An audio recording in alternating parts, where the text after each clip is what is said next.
जोहार नमस्कार। खबरें जो रहती हैं चर्चा में, खबरें जिस पर बातें होती रहती हैं, कुछ नवीनतम ताजा खास खबरों में से कुछ खबरों पर आइए नजर डालते हैं।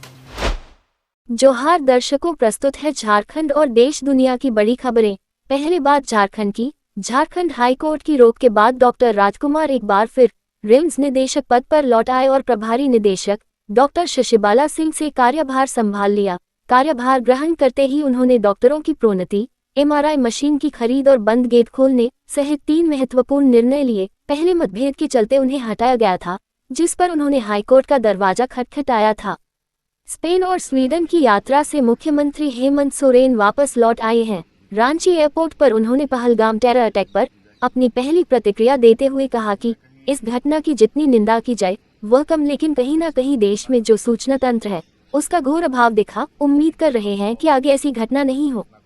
जमशेदपुर के लोयोला स्कूल की छात्रा शंभवी जायसवाल ने आईसीएसई कक्षा 10 बोर्ड परीक्षा में 100% अंक प्राप्त कर देश भर में टॉप स्थान हासिल किया है, जिससे शहर को गर्व हुआ है। शंभवी एक शैक्षणिक परिवार से आती हैं और उनकी यह ऐतिहासिक सफलता जमशेदपुर की अकादमिक उत्कृष्टता को दर्शाती है। जमशेदपुर के बेलडी चर्च स्कूल में पेरेंट्स टीचर मीटिंग के दौरान समय को लेकर गेट बंद कर देने पर अभिभावकों ने जमकर हंगामा किया। अभिभावकों का आरोप था कि उन्हें मीटिंग का समय दिया गया था, फिर भी समय पर पहुंचने के बावजूद अंदर नहीं जाने दिया गया।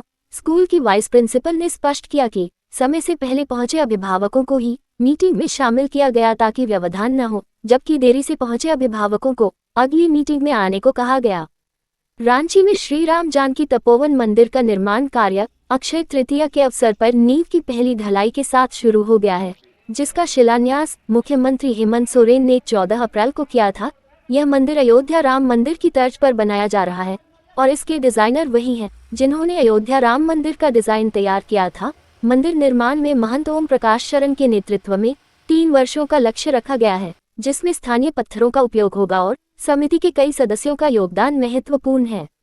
रांची में आयोजित कार्यशाला में स्वास्थ्य मंत्री डॉक्टर इरफान अंसारी ने आयुष्मान भारत योजना और अबुआ स्वास्थ्य सुरक्षा योजना के तहत गुणवत्तापूर्ण इलाज मुहैया कराने का संकल्प लिया और निजी अस्पतालों को मरीजों के इलाज में लापरवाही न बरतने की चेतावनी दी। स्वास्थ्य विभाग के अपर मुख्य सचिव अजय कुमार सिंह ने राज्य में बेड की कमी और इलाज में सुधार के प्रयासों पर चर्चा की, जबकि निदेशक अबू इमरान ने अस्पतालों से गाइडलाइनों का पालन करने की अपील की। कार्यशाला में अस्पतालों की क्षमता, शिकायत निवारण प्रणाली और स्टाफ की ट्रेनिंग पर प्रशिक्षण दिया गया। स्वास्थ्य मंत्री इरफान अंसारी ने निजी अस्पतालों की मनमानी रोकने के लिए कड़े नियम बनाने का ऐलान किया है, जिसमें मरीज के बकाया बिल का भुगतान न होने पर शव को परिजनों को न सौंपने की प्रथा को खत्म किया जाएगा। उन्होंने आयुष्मान भारत कार्ड के आधार पर इलाज में हो रही परेशानियों को लेकर निजी अस्पतालों के प्रबंधकों से संवेदनशीलता की अपील की। इसके अलावा मरीजों को इलाज के दौरान निजी अस्पतालों से सरकारी अस्पताल भेजे जाने की समस्या पर भी कड़े कदम उठाने की बात कही।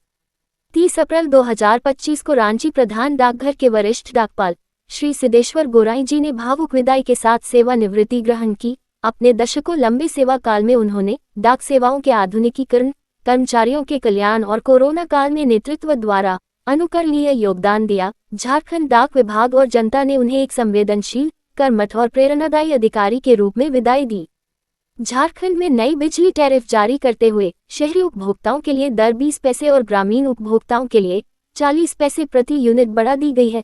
किसानों को राहत देते हुए कृषि उपभोक्ताओं की दरों में कोई वृद्धि नहीं की गई है और अब किसी से मीटर रेंट नहीं लिया जाएगा। यह आदेश झारखंड राज्य विद्युत नियामक आयोग द्वारा वित्तीय वर्ष 2025-26 के लिए जारी किया गया है। नए वक्फ कानून 2025 के विरोध में all India Muslim personal law board ने 30 अप्रैल को देश भर में मुसलमानों से रात 9 से 9:15 बजे तक बत्ती गुल अभियान में शामिल होने की अपील की है।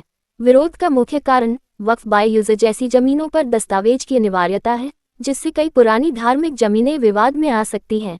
1 मई को जमशेदपुर में एक बड़ी सभा आयोजित की जाएगी, जिसमें देश भर से मुस्लिम नेता और धार्मिक हस्तियां शामिल होंगी। झारखंड के गिरिडीह जिले के 5 मजदूरों का नाइजर में आतंकवादियों द्वारा अपहरण कर लिया गया है, जो वहां एक पावर ट्रांसमिशन प्रोजेक्ट में कार्यरत थे। आजसू पार्टी नेता संजय मेहता ने विदेश मंत्री और नाइजर स्थित भारतीय राजदूत को पत्र लिखकर मजदूरों की सुरक्षित वापसी की मांग की है। भारतीय दूतावास ने मामले में कार्रवाई शुरू कर दी है और संजय मेहता ने पीड़ित परिवारों को हर संभव मदद का आश्वासन दिया है। अब राष्ट्रीय सुर्खियां। मोदी सरकार ने अगली सामान्य जनगणना के साथ जातिगत जनगणना कराने का ऐतिहासिक निर्णय लिया है, जिसे सामाजिक न्याय और नीति निर्माण की दिशा में बड़ा कदम माना जा रहा है। केंद्रीय मंत्री अश्विनी वैष्णव ने बताया कि यह फैसला कैबिनेट की राजनीतिक मामलों की समिति द्वारा लिया गया है और पूर्ववर्ती सरकारों पर इसे नजरअंदाज करने का आरोप लगाया। इस जनगणना से समाज के विभिन्न वर्गों की वास्तविक स्थिति का आकलन कर उन्हें लक्षित योजनाओं का लाभ दिलाया जा सकेगा। भारत के मुख्य निर्वाचन आयुक्त ज्ञानेश कुमार ने आगामी विधानसभा चुनावों की तैयारी के तहत दिल्ली स्थित IIDM में बिहार, हरियाणा, यूपी और दिल्ली के ERO, BELO और पर्यवेक्षकों के लिए 2 दिवसीय प्रशिक्षण कार्यक्रम का उद्घाटन किया।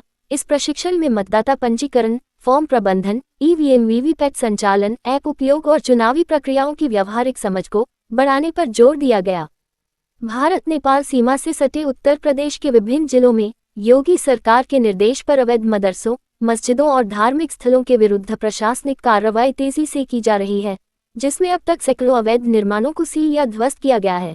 सीमावर्ती इलाकों में राजस्व और पुलिस विभाग की संयुक्त टीमों द्वारा लगातार निरीक्षण, नोटिस और विधिसम्मत कार्रवाई की जा रही है। पहलगाम आतंकी हमले के बाद पाकिस्तान द्वारा नियंत्रण रेखा LOC पर बिना उकसावे के लगातार संघर्ष विराम उल्लंघन के चलते भारत और पाकिस्तान के DGMO ने हॉटलाइन पर बातचीत की। भारतीय सेना ने पाकिस्तानी गोलीबारी का प्रभावी जवाब देते हुए पाकिस्तान को कड़ी चेतावनी दी, जिसके बाद कुछ पाकिस्तानी चौकियों को खाली कर दिया गया। तो कैसी लगी आपको हमारी ये खबर, ये हमें कमेंट बॉक्स में लिखकर ज़रूर से बताएं और ऐसे ही नवीनतम ताज़ा अपडेट्स, खास खबरों से रूबरू बने रहने के लिए बने रहें हमारे संग। कैमरा के पीछे से मेरा सहयोग कर रहे अजय महतो, आनंद चौहान और युगल किशोर भगत के साथ मैं विजयदत्त पिंटू रांची।